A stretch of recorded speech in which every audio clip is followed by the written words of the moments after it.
മങ്ങാട് വെട്ടിക്കടവ് പാലം. അപ്പോൾ അവിടെയാണ് ഞാനിപ്പോൾ നിൽക്കുന്നത്. നല്ലൊരു അടിപൊളി സ്ഥലമാണ്, നല്ലൊരു അടിപൊളി ആംബിയൻസ് ഉള്ളൊരു സ്ഥലമാണ്.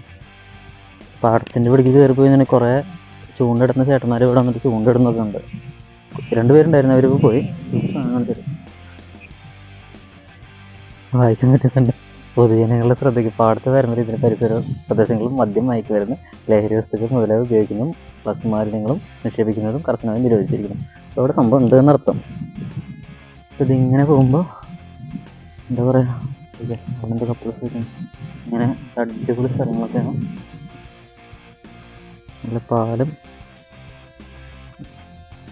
ഞാനിപ്പോൾ എങ്ങനെ സംസാരിക്കാൻ നോക്കിയിട്ടുണ്ടെങ്കിൽ ഇവിടെ ഇപ്പോൾ കുറേ ആൾക്കാർ ഇങ്ങനെ വന്നുകൊണ്ടിരിക്കുകയാണ്. കുറേ ചേട്ടന്മാർ അവിടെ നിന്നിട്ട് ചൂണ്ടൊക്കെ ഇടുന്നുണ്ടായിരുന്നു. നല്ല ഭംഗിയിൽ കുറേ വെട്ടൽ വെട്ടുന്നുണ്ടെന്നാണ് പറയുന്നത്. പക്ഷേ ഒരൊറ്റ മീൻ പോലും കൊത്തിയിട്ടുണ്ടായിരുന്നില്ല.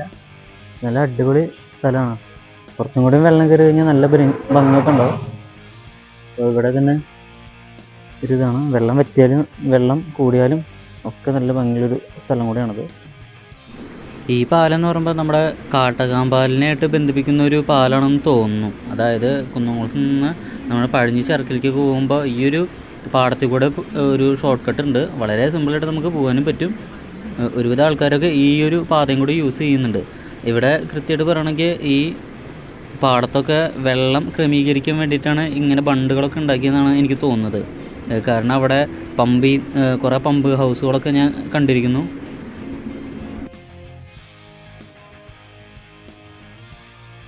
സംഭവം നല്ല അടിപൊളി സ്ഥലമാണ്. വെള്ളം ഇപ്പം ഇങ്ങനെ നിൽക്കുന്നു, പക്ഷെ കുറച്ചും കൂടി വെള്ളം കയറി കഴിഞ്ഞിട്ടുണ്ടെങ്കിൽ ഇതൊക്കെ എന്താ പറയുക, വലിയൊരു കായലാണെന്ന രീതിയിൽ നമുക്ക് തോന്നൽ വരും. ഇവിടെ ഇക്കരയിൽ നിന്ന് അക്കരയ്ക്ക് പോകാൻ വേണ്ടിയിട്ട് ചെറിയൊരു പാലൊക്കെ പണിത് വെച്ചിട്ടുണ്ട്. നല്ല രസമാണ് പാലത്തിൻ്റെ ഒരു സ്ട്രക്ചർ തന്നെ കാണാൻ വേണ്ടിയിട്ട്. ഇതൊക്കെ കണ്ട ആകെ ഒരാൾക്ക് കറക്റ്റായിട്ട് പോകാൻ പറ്റിയൊരു പാലാണ്. പേമുഖം നടപ്പാലം, കുന്നംകുളം നഗരസഭ 3-ാം വാർഡ്. സീതാരവീന്ദ്രനാണോ ഉദ്ഘാടനം ചെയ്തത്. കുന്നംകുളം ചെയർപേഴ്സൺ.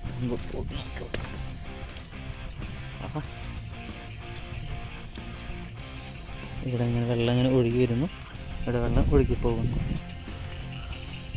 ഇവിടെയൊക്കെ നല്ല രീതിയിൽ കൃഷിയൊക്കെ നടത്തുന്ന പാടാണെന്ന് തോന്നുന്നു. ഇതുകൊണ്ട് അവിടെ കറ്റകളൊക്കെ ഇട്ടിരിക്കുന്നുണ്ട്.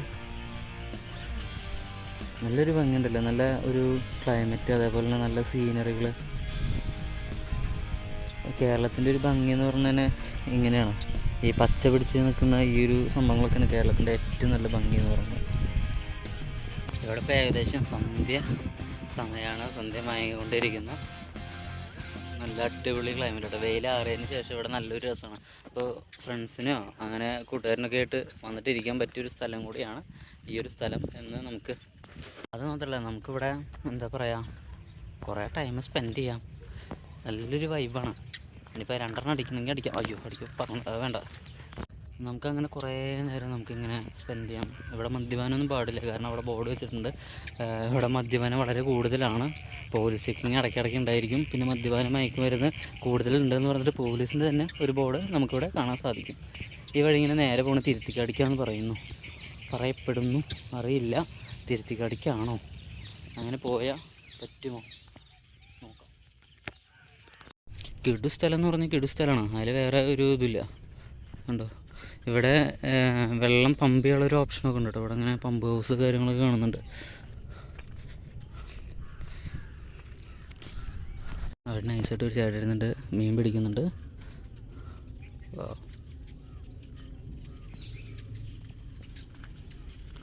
റീൽസൊക്കെ എടുക്കണമെങ്കിൽ നമുക്ക് ഇങ്ങോട്ട് വരാം കേട്ടോ. നല്ല അടിപൊളി സ്ഥലമാണ്.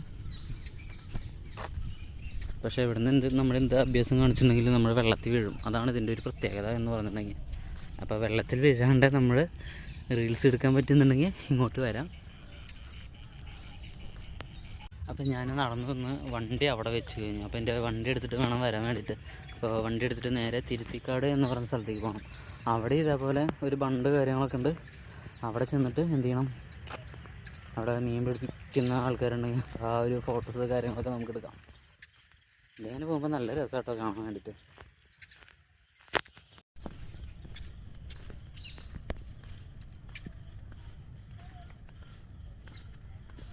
ചൂണ്ടെടുക്കായിരുന്നു. ഞാൻ നോക്കുമ്പോൾ ഇവിടെ ഒരു ബണ്ടൊക്കെ ഉണ്ട്, നല്ല അടിപൊളിയായിട്ട്. അവിടെ വെള്ളം കിടത്തി വിടുന്ന വേറൊരു പമ്പ് സെറ്റ് ഹൗസൊക്കെ ഉണ്ട്. ഇവിടെ വേറെ കുറച്ച് ഹിന്ദി ഭായിമാരുണ്ട് മീൻ പിടിക്കുന്നു. ഇവിടെ നല്ല പാടം, ചൂണ്ടലൊക്കെ ഉണ്ടെങ്കിൽ മീൻ പിടിക്കാൻ ഇടയായിരുന്നു. ഇവർക്കൊന്നും മീൻ കിട്ടിയിട്ടില്ല എന്നാണ് പറഞ്ഞത്. ഒഴിവ് സമയങ്ങളിൽ ഇങ്ങനെ മീൻ പിടിക്കാൻ പോകുമെന്ന് പറയുമ്പോൾ നല്ല രസമല്ലേ. കുറേ ആൾക്കാർക്ക് അതൊരു വിനോദമാണ് കേട്ടോ, ഒരു നേരം പോക്ക്. പണ്ടത്തെ ഗ്രാമീണ കാഴ്ചകൾ കുറേ ഉണ്ട്. നാട്ടിൻപുറത്ത് കുറേ ആൾക്കാർ ഇരുന്നിട്ട് ഇങ്ങനെ കൂടി വർത്താനം പറയുന്ന, അതേപോലെ ഇവിടെയും കുറേ വയസ്സായ ആൾക്കാർ ഇരുന്നിട്ട് ആ പാലത്തിൻ്റെ മീതൊക്കെ നിന്നിട്ട് ഇങ്ങനെ കൂടിയിരുന്ന് സംസാരിക്കുന്നുണ്ട് കേട്ടോ. നല്ലൊരു കാഴ്ചയാണ്. അപ്പോൾ ഇന്ന് നമ്മുടെ നാട്ടിൻപുറത്ത് മാത്രമാണ് ഇങ്ങനെ കാഴ്ചകളൊക്കെ കാണുമല്ലോ, പക്ഷേ ടൗണിലൊന്നും അങ്ങനെ കാണാറില്ല. ഇനി പാർക്കൊക്കെ ഉണ്ടെങ്കിൽ അവിടെ ഈ വയസ്സായവരൊക്കെ പോയി ഇരുന്നിട്ട് സംസാരിക്കുന്നത് കാണാൻ സാധിക്കും. പിന്നെ ഈ ഒരു ഏരിയയുടെ പ്രത്യേകത എന്ന് പറഞ്ഞാൽ നല്ലൊരു ആംബിയൻസ് ആണ്. അപ്പോൾ എത്ര നേരം വേണമെങ്കിലും ഇവിടെ ഇരിക്കാം. സമയം ഇപ്പോൾ 6 മണി കഴിഞ്ഞിട്ടുണ്ട്. എന്തായാലും കുറേ നേരം ഇരുട്ടാവുന്നവരെ ഇവിടെ വന്ന് ഇരുന്നിട്ട് പോവാം.